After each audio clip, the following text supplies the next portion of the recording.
All right. For the past decade or decade and a half, we've seen a really remarkable urban renaissance, a back to the city movement. Well, you heard about it, just what's happened in Miami. It's happened in New Orleans. It's happened in Providence and on the whole eastern seaboard. Happened in Gary and the greater Chicago area.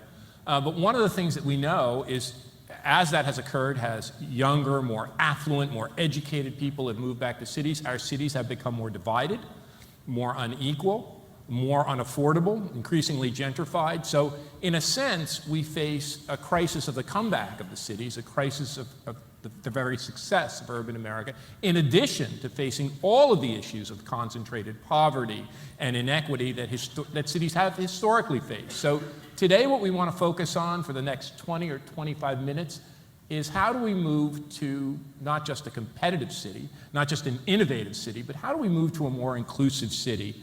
We have three incredible mayors with us. Mayor Mitch Landrieu of New Orleans, Mayor Jorge Elorza of Providence, and Mayor of Gary, Karen Freeman-Wilson. And I want to start and just go down the line.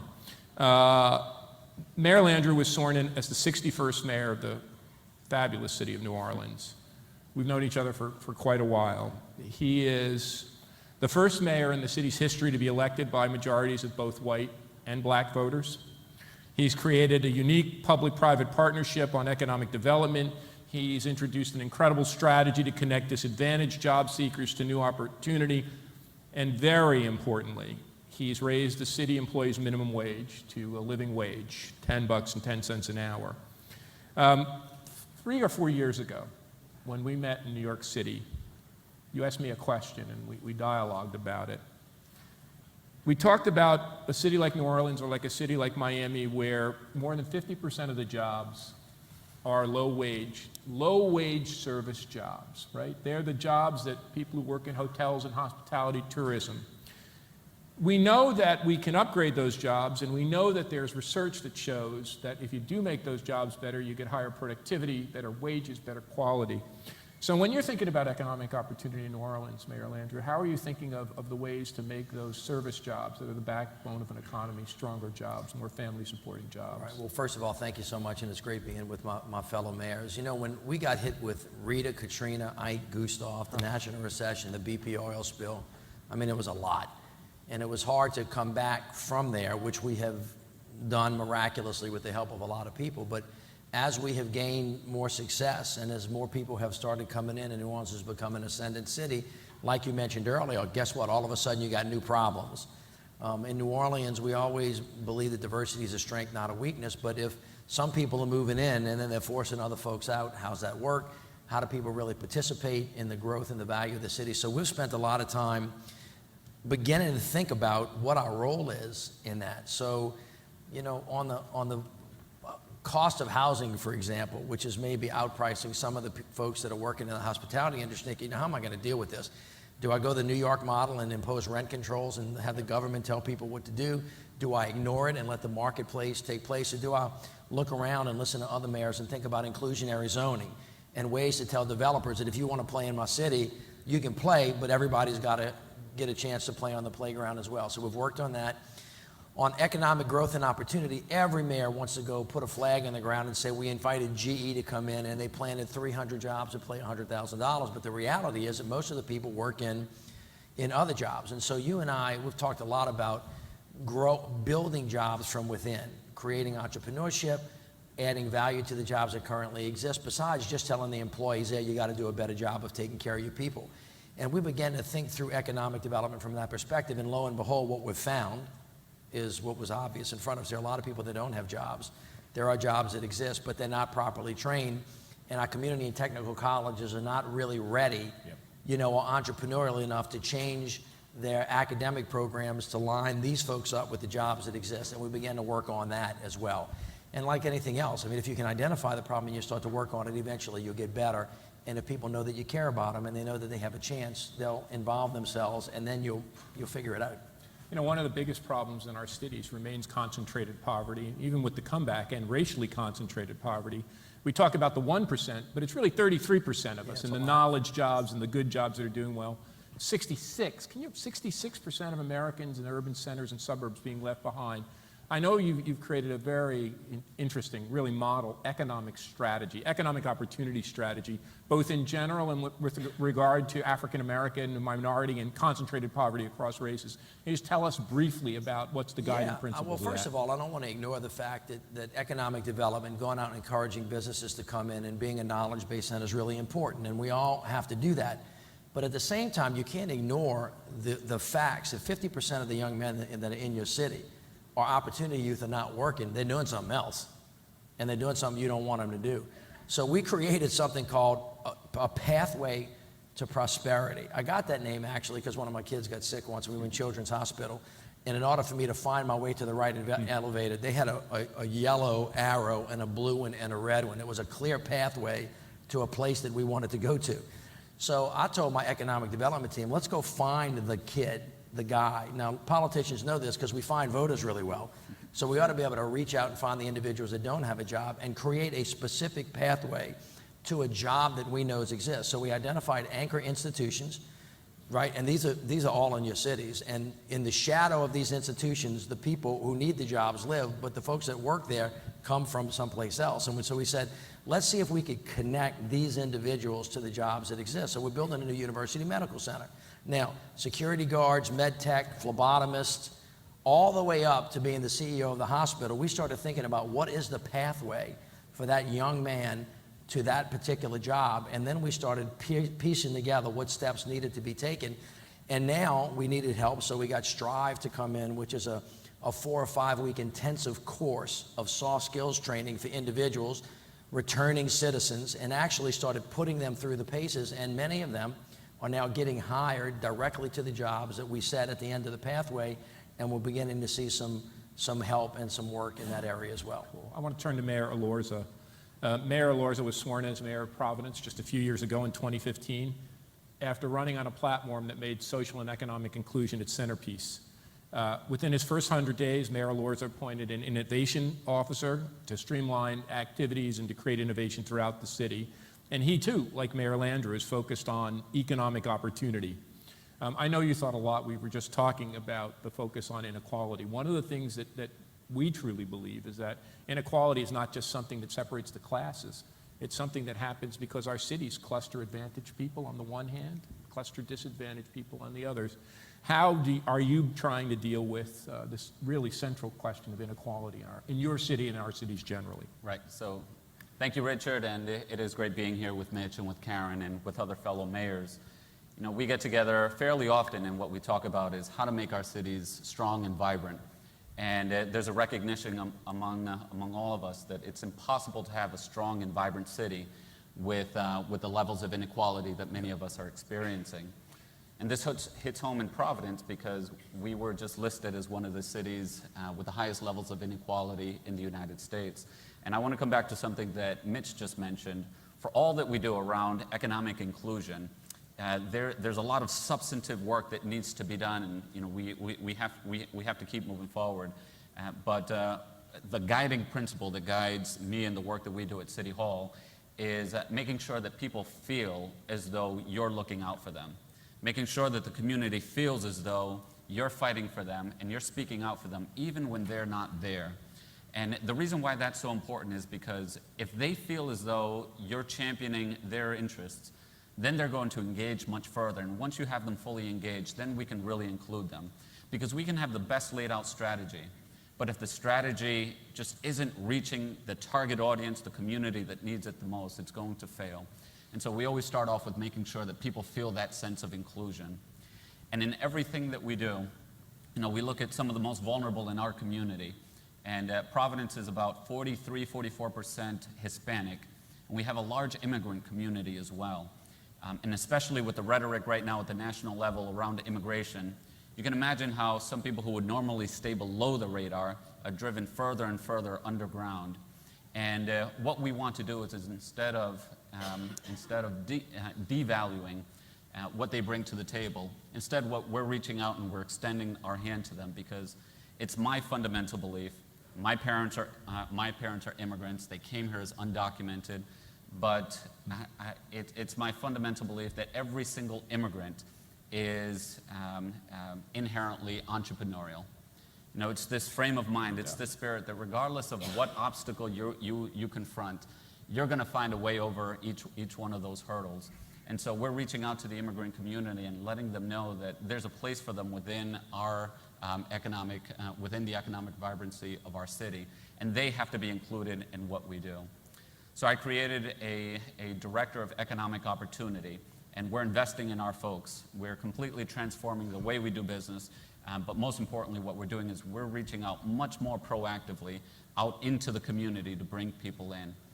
I'll give one last example of what we're doing in this space, but you know, I'm a big biker, so I ride my bike to and from work. And about once or twice a week during the summer, I usually, on my way home, take a left turn and end up at a basketball court. So I play basketball with the kids, and it never fails. We end up having a nice time, and I speak with them afterwards. And it's amazing. In this neighborhood, it's almost always African-American kids. And without fail, every single time I've spoken with them, kids from 14 years old to 40 years old, they tell me, Mayor, we're looking for work. Can you help us find a job? And it's so important to be able to say, well, I have the exact ticket that you need. We have a bridge that can connect you with the opportunities that are out there. And I remind my team of this all the time, because if there's any narrative out there that says that folks in the inner city, young black men, young Latino men, don't want to work, that's absolutely false. And so, you know, engaging people and reaching out to the most vulnerable communities to make sure that they know exactly how to access the opportunities that we're creating and are available. Great. One of the things we do know, and this is very important, I'm just finished a new book. We've done a lot of research on this. We've looked at inequality, segregation, affordability. And what's both interesting and also very disturbing is our most successful cities across the board, our most successful cities that have the highest rates of innovation and economic development have the highest rates of inequality, the highest rates of segregation, the highest rates of concentrated poverty, and the highest problems of affordability. So it's something, making sure we're inclusive as you're doing is critical. I want to get Gary Mayor, Karen Freeman-Wilson engaged in the conversation. You are the first woman mayor to lead the city of Gary and the first African-American female mayor in the state of Indiana. Congratulations on your second turn. Thank you. And it's the mayor's birthday. Happy birthday. Thank you. Happy birthday, Mayor. She's reduced the city's debt by millions. She's brought businesses and jobs, industrial jobs back to the city. She's had a long and distinguished career. She was CEO of the National Association of Drug Court Professionals and many other things. She served as Indiana's state attorney general. Gary has been one of the, you know, I'm from Newark. My dad worked in a factory his whole life. I saw that factory close. I saw Newark torn up by riots. I spent 20 years teaching in Pittsburgh. I saw what deindustrialization can be, but arguably Gary has been as hard hit, if not harder hit, than even those cities by deindustrialization. But you've been able somehow, and through your leadership, to bring manufacturing jobs back to Gary. So tell us a little bit about how you've focused on that and how you've done it. Well, I too am honored to be a part of this discussion with these august mayors and, you know, with you, Richard. One of the things that I think is important is that even though we have been able to bring manufacturing jobs back, one of the challenges that we had, you saw this in Pittsburgh and in Newark, we were a one-horse town. Yep. Steel was that one horse, and we rode it until the legs came off. But it was important for us to diversify. And one of the areas that we diversified in was art. We started at the beach, at the lakefront. Many people don't know the other side of the lake, on the other side of the lake from Chicago is Gary, Indiana. We have a vibrant lakefront community that has emphasized art and art as an economic development tool. We have brought that notion downtown to Art House, thanks to Bloomberg Philanthropies. We have a new art, a public art project that will open next month, and everyone's excited about it. And so in addition to creating jobs, and creating jobs for people that I refer to as legacy residents. Yep. You know, when you lose half of your population, the focus is often to say, well, I want to bring new people to Gary, and we do, don't get me wrong, But it's also important to focus on the residents who have weathered the storm, to create opportunities for them and their children, not just in manufacturing. And so through Art House, we're combining art and also combining entrepreneurism to say to people, if you want to start a restaurant, if you want to work in the food industry, we'll provide training for the entrepreneurs, we'll provide training opportunities for those who want to work for those who are entrepreneurs, and we'll do it all in a beautiful public art project.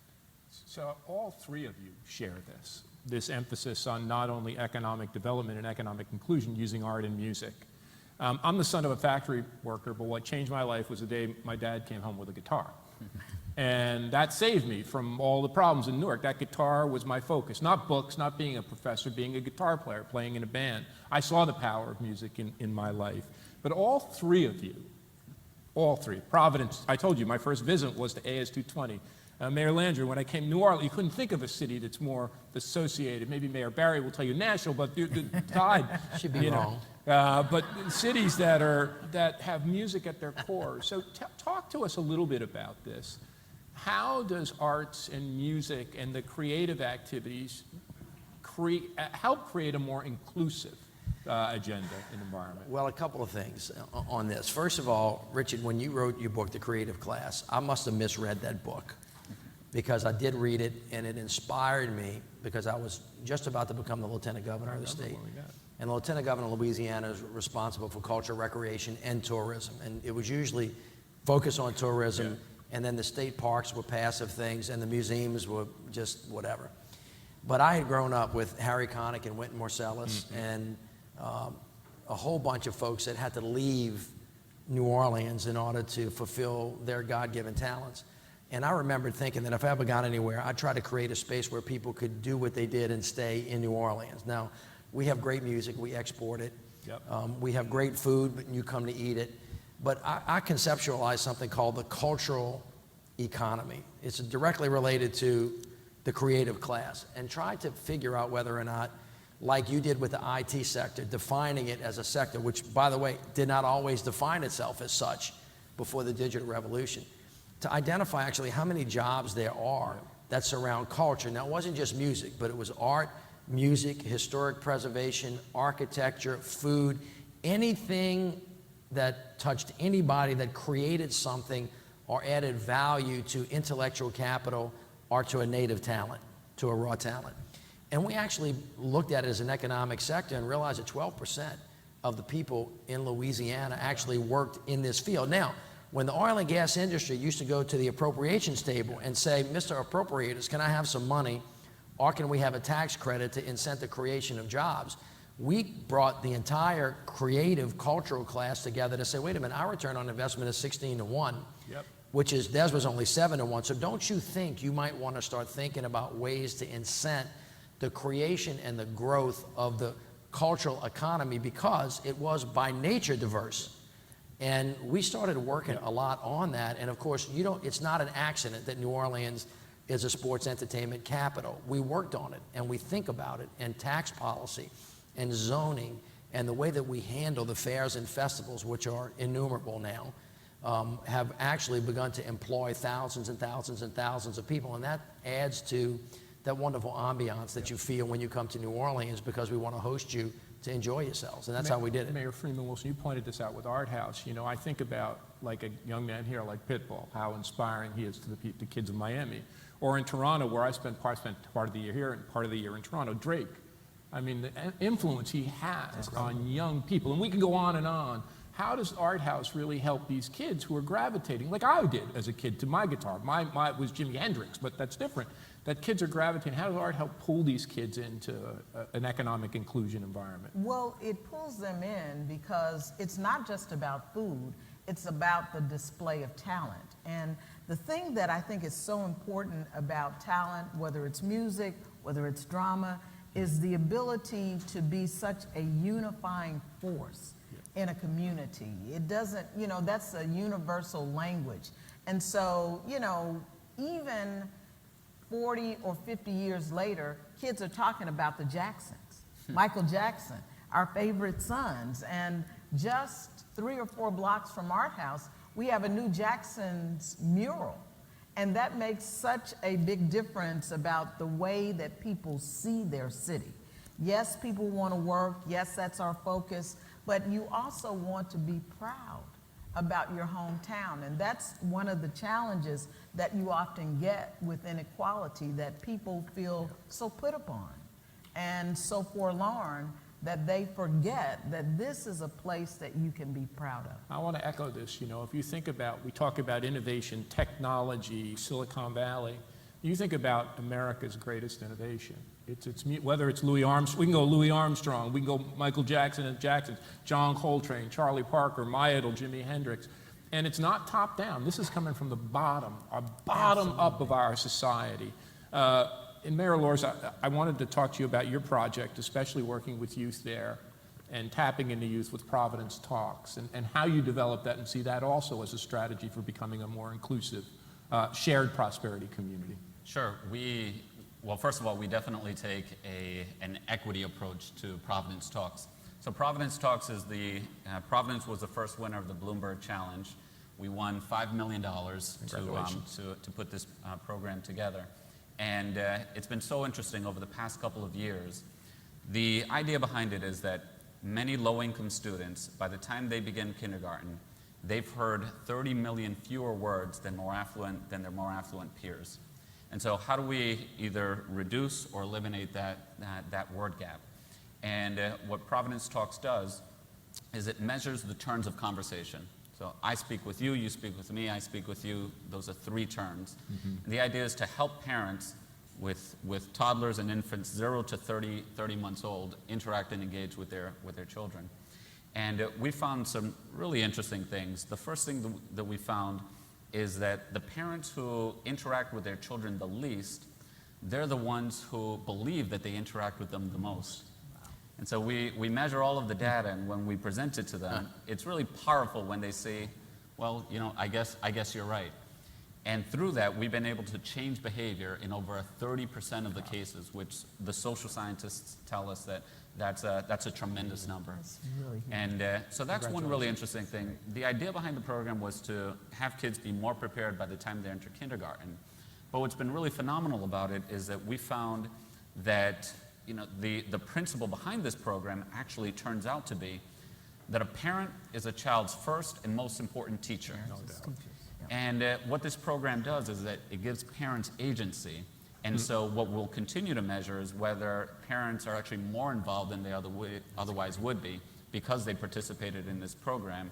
And my hunch is that they're going to be much more involved beyond, because now they see this is exactly what I need to do to help my children out with their education. That's a great One program. last question for all 3 of you, and you can see time is tight, so make it quick. We'll start with Mayor Freeman-Wilson and walk down. With the Clinton administration taking office very shortly, you heard how I got that in there. Look, people say mayors will run the world, but there has to be a role for federal policy in dealing with these issues of inequality, segmentation, affordability. If you had 1 or 2 points that you think should be at the centerpiece of a new urban policy under President Clinton, what would they be? I would say the first thing is that if you invest in infrastructure, then you lead to the creation of a number of jobs that we have to be prepared to have people trained to take. The other is to continue the conversation at the highest levels about inequality, about race. I mean, this has been such a divisive campaign. We have to come together as a country and heal. Sure, absolutely. And that's the only way we can move further as a nation. Mayor Elorza? It's said that there are 3 main political parties in the United States: Republicans, Democrats, and mayors. The mayors are focused on getting things done, and I would tell the president, trust us as mayors and engage us as partners on fulfilling Anything your you agenda. need specifically that would be at the top of that partnership? Oh man, we need so much. But trust us, allow us to define what our priorities are, and it'll bubble up and make her Mayor Landrieu? more effective. You know, it's just 2 things. One, what's interesting is when you listen to mayors talk, we see problems and we solve problems. We don't try to win ideological arguments with each other. So that process of governing is really important. And the first thing I would say is, as the next president's designing their government. They do it through the eyes of mayors so that their DNA. And then secondly would be, if there was one issue that would bring us all together, it would be investment in infrastructure, because that is what would put everybody back to work in America. It would allow us to do the kinds of pathway to prosperity work to build generational wealth. And then it would make America really strong, because it's going to kind of push our DNA back up to where it needs to be, and we'll be able to compete internationally like we have been for a long time. My modest proposal, listening to you, the President has a National Security Council. She has a Council of Economic Advisors. The President needs a Council of Cities, a Council of Cities to listen to city builders and mayors. And it needs mayors on each one of those other things. Listening to you, that's my proposal. I'd like to thank Mayor Freeman-Wilson, and again, happy birthday, Mayor. Thank you. Mayor Elorza and Mayor Landrieu, and thank all of you. 26 years old. There you go. Good answer.